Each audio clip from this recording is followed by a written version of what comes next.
for Andrew Rivers.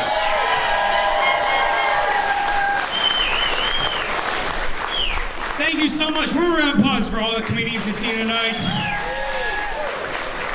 Thanks for making poor choices on your holiday. I'm just kidding. It's going to be a good show. It's good to be in Tacoma. I went to school here, University of Phoenix, online. So, no, I like Tacoma. Tacoma's my favorite city in Washington because Tacoma's the only city that actually puts a hospital on MLK Street. You know, what a great idea! What a time saver, you know? You get shot, hey man, you need an ambulance? Nah, it's right up here. I'll just walk. That's all good. Starting off hot. All right. I think I've been traveling a lot. I think you can tell a lot about a city by what the billboards are, because they're trying to sell stuff to people in that town, right? It's the same way you can tell who watches a TV show by what the commercials are. Right, if you watch Fox News, it's like big trucks and bathtubs with doors. You know? If you watch MSNBC, it's like electric minivans and bathtubs with doors. You know? No one under 50 watches TV. That's what that joke's about. That's why we're filming this for YouTube. But I noticed you can tell a lot about an area by what the billboards are, right? If you go to Texas, it's like boot barn and fireworks. If you go to Tennessee, it's like pro-life and fireworks. If you go to Alabama, it's just pictures of fireworks. You know, so they can't read. And I'll explain them. You just raise your hand. I'll help you out. That's how I know that the Pacific Northwest is home for me, because all of our billboards are just weed now. Every eighth of a mile, just weed and Starbucks, you know? Get your upper, get your downer, mix them together. It's like a science experiment. Everyone says people from the Northwest aren't friendly, right? Because we don't smile at strangers like the Midwest. They call it the Seattle freeze. I don't think we're rude. I think we're just stoned. I think that's what's going on. Those aren't rain clouds. That's blunt smoke, you know? I'm glad weed's becoming a more acceptable drug. I think it's safer than alcohol, right? If you smoke too much weed, you're not going to start a bar fight or cause a pileup on the freeway. You know, you're just going to go home and Google conspiracy theories. Much safer. The other night I was smoking and a helicopter flew so low it shook my entire house. I was like, they're probably dropping chemicals on us. And then I was like, oh, that's too much weed. I hit the limit, you know? That's good. I like conspiracy theories. I was at the airport recently. I saw a guy with a t-shirt on that said 9/11 was an inside job. And I was like, why would you wear that shirt in an airport?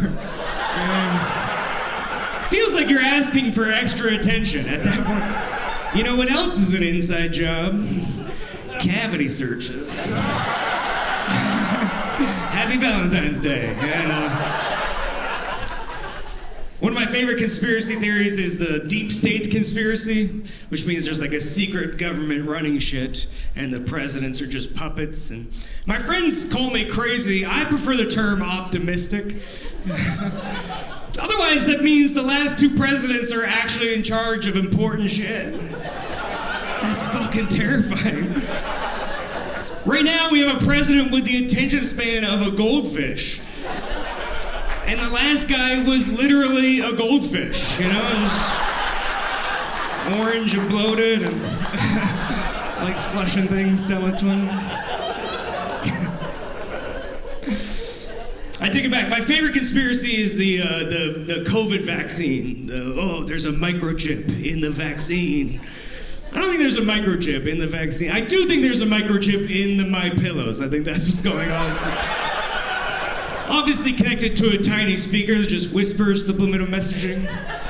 Every night as you lay down to bed, it's like, the election was stolen. The election was stolen. You're very manly. You know, it just keeps going. What do they call those things? A white noise machine? All right, that's fine. It's getting hard to tell vaccine jokes. They're becoming less effective over time. When I first started telling vaccine jokes, like 93% of the crowd loved it. Unless they got the J&J. And then a couple months later, I noticed the laughter started to wane a little bit. My buddy was like, dude, just get a second vaccine joke. That'll boost your laughter back to the original levels. I was like, oh, what a great idea. You know? Now, a year later, it's like, I think you need a third or fourth joke about vaccines. Do you have one that's okay for 5-year-olds? I'm like, fuck no, I don't. I don't know what kind of long-term damage exposure to jokes could cause. You know? This is a Scared Straight program for kids. Stay in school or you'll be slanging dick jokes in Tacoma. No, I'll do it. Seattle, we just got a hockey team. You guys Kraken fans in the house? Yeah, all right. Let's go. Everywhere I go, I'm like, I'm a lifelong Kraken fan. And they're like, we've had a team for 2 years. I'm like, that's the joke. And I don't know any of the rules yet. I just like that they have fighting. That's pretty much the best part about hockey, especially because every sport's going the opposite direction, you know? Football is like, don't breathe on the quarterback. Hockey's like, we have health insurance in Canada. Knock his fucking teeth out, you know? But it's a pretty cool. They built a brand new arena, Climate Pledge Arena, you know? It's, yeah, I like to call it Virtue Signal Arena. Carbon neutral by 2040. Not hard, we'll all be dead by then. It's the first recyclable arena, you know? Like, they collect all the rainwater from the roof and use it to make the ice on the hockey rink. And they collect all the piss from the urinals and resell it as Bud Light. You know, so it's a really convenient... all right. Hey, that's not a political joke. That's a bad beer joke. Let's keep it focused. I don't give a shit what your genitals look like. Just have a good time. Yeah. I think, you know, all the Bud Light controversies, that's why I'm glad that I'm a fan of rap music, because I don't have to care what Kid Rock thinks. All my favorite rappers are boycotting Cristal champagne because the owner was racist. So now, on their behalf, I also refuse to drink $3,000 champagne.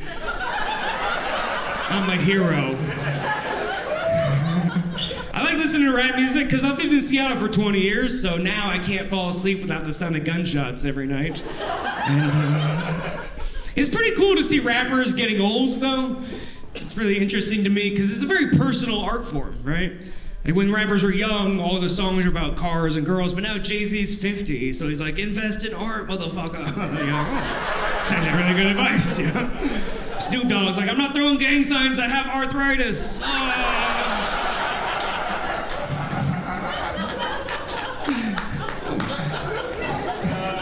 I hit that guy real hard right there, yeah. Oh, my cultural icon, I'm old, fuck. I think rappers have always had the best financial advice, though, right? When a rapper gets rich, what's the first thing he does? He buys diamonds, he puts them in his teeth. That's a great place to store your valuables.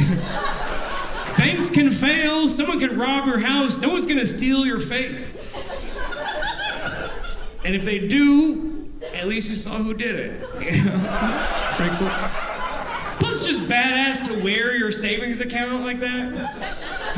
I think you can tell a lot about someone's savings account by looking at their teeth.